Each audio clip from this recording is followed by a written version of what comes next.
So, Fantasia for strings for the cello part. First of all, Fantasia for strings is an excellent piece, and it's a great way to close our concert. Elliot Del Borgo is the composer.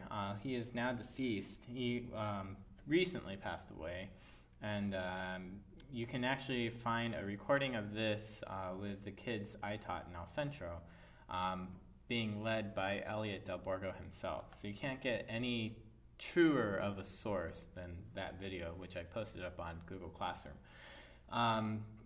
The idea of this piece is to just have a lot of different colors. So it's going to start, it says with vigor, so a lot of strength. You're going to have a martelé style bow stroke, and then when you go through this, it comes to a middle section that tends to be a lot softer, more cantabile. And that's going to become more legato, and you're just going to follow the lead from the first violins, and then it ends with a bang. There's a lot of double stops in this piece, and there's a lot of B flats, so we have to be careful of the extensions when we play. So let's make sure that we practice those finger exercises and we know the finger patterns so that we're comfortable with low ones and half position. So we'll just run through, starting from the beginning. Make sure you always start from the string. Always begin your attacks from the string. Never come down to the string and start, because it's not secure. We won't all start together. So start from the string. As soon as I give that downbeat, we come in together, right? So beginning.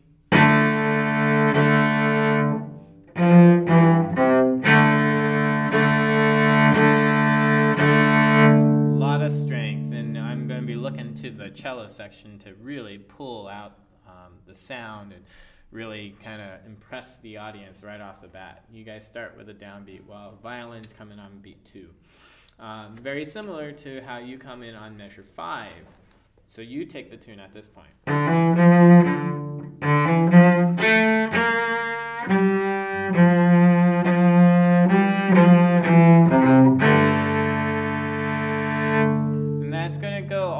To measure 10. So think of it almost like a crescendo going into measure 10. In fact, you might want to mark it in, because that phrase has to lead to that double stop there.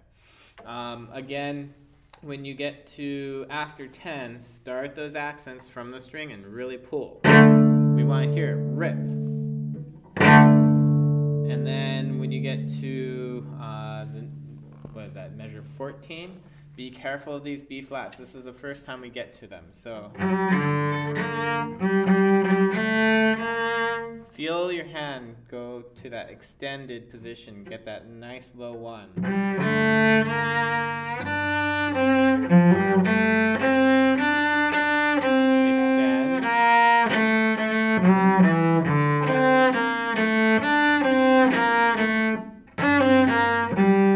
And then I go to 4th position. You might, because it's such a powerful part,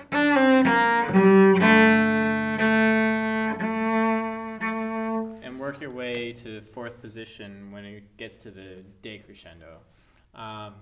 Hit that open A. I would go for it, just so we hear that downbeat nice and loud.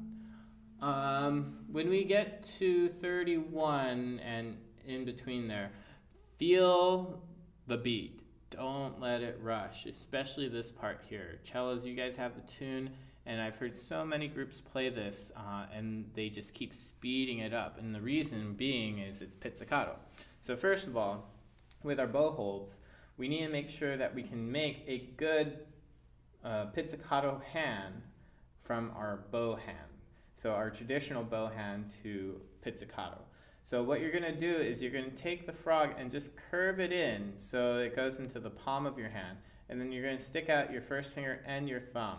So that way you can place your thumb on the side of the fingerboard here and then pluck with your first finger. when we get to this pizzicato section, again, don't rush. Hold it back. Think of a clock. Tick, tock, tick, tock. 1 and 2 and take your time. So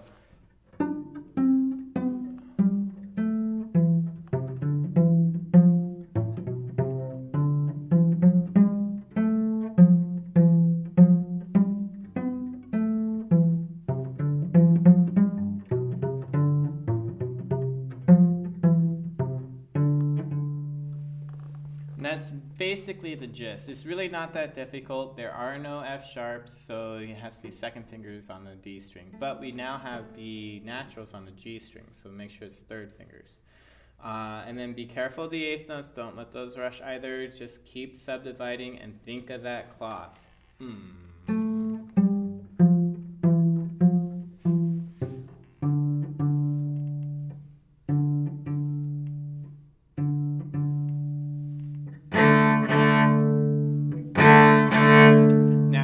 To make that dynamic contrast there, we have arco, mezzo piano after 46, and then the very next bar is forte. So make sure you save yourself and then dig in so we hear the difference, right? And then we get to the eighth note runs, which definitely we want to spend the time practicing. It is your second fingers on the D string and G string, so don't get fooled into using your third fingers.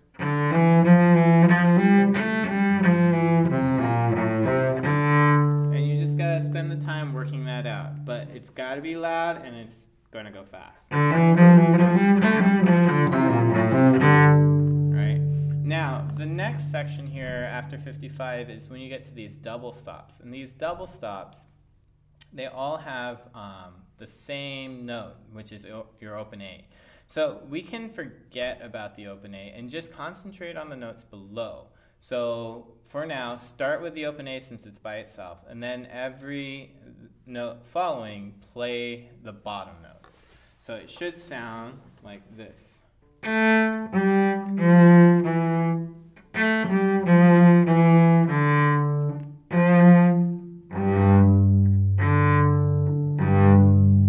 Right. Now, once you get that worked up and you know how to play that very well, just rock your bow so it touches the open A when you see the double stops. And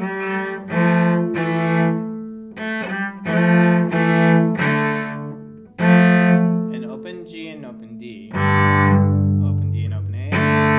And open D and G. Right? And then use plenty of bow when you're playing.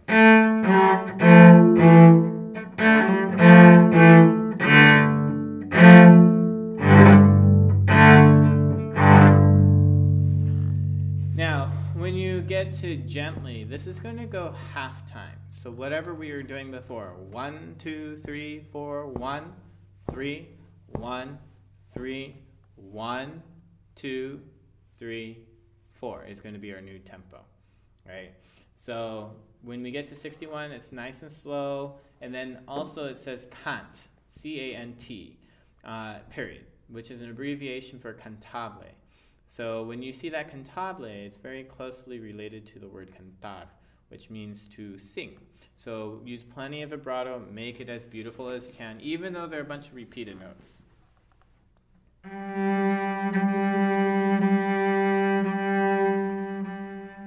And emphasize that diminuendo.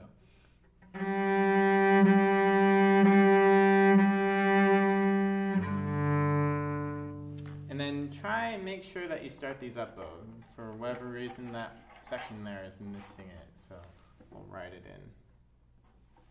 So measure 66, 5, 4 should start up bow. And then 67.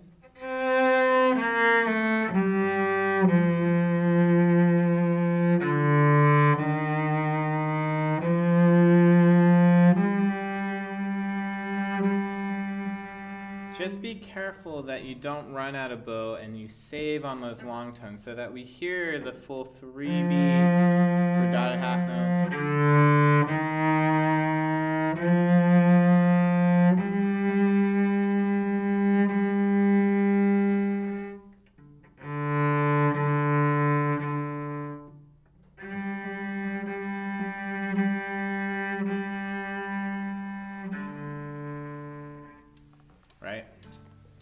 Then, very last note, C natural, make sure it's your second finger. And it's truly as soft as you can with a diminuendo, and then release, and then back to the beginning. Jump to the coda when you get to the coda sign, and when you get to that coda, we have all these A's. I'm going to want you to start off with open A. I might not have done that in the recording earlier, but start with open A because it needs to be very loud. But when you get to 79, we can then go to fourth position and then add some vibrato. Make sure we keep those accents very strong all the way through. But definitely strong enough, or stronger at the beginning of the coda. And then 79, that's when the first violins come in with their melody. So we can back off just a little bit, add some warmth, make it beautiful. And then when you get to 86, this is where you come in with more of the tune.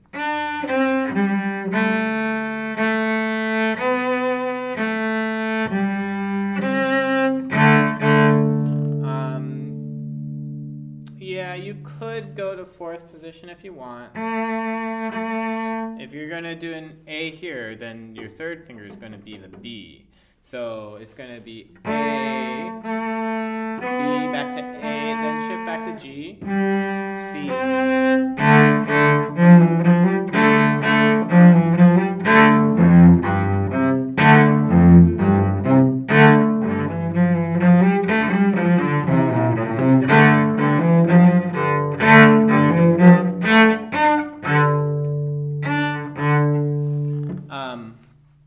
Be careful, you're going to have to work on all those eighth notes and that eighth note run in there. It's a tricky spot.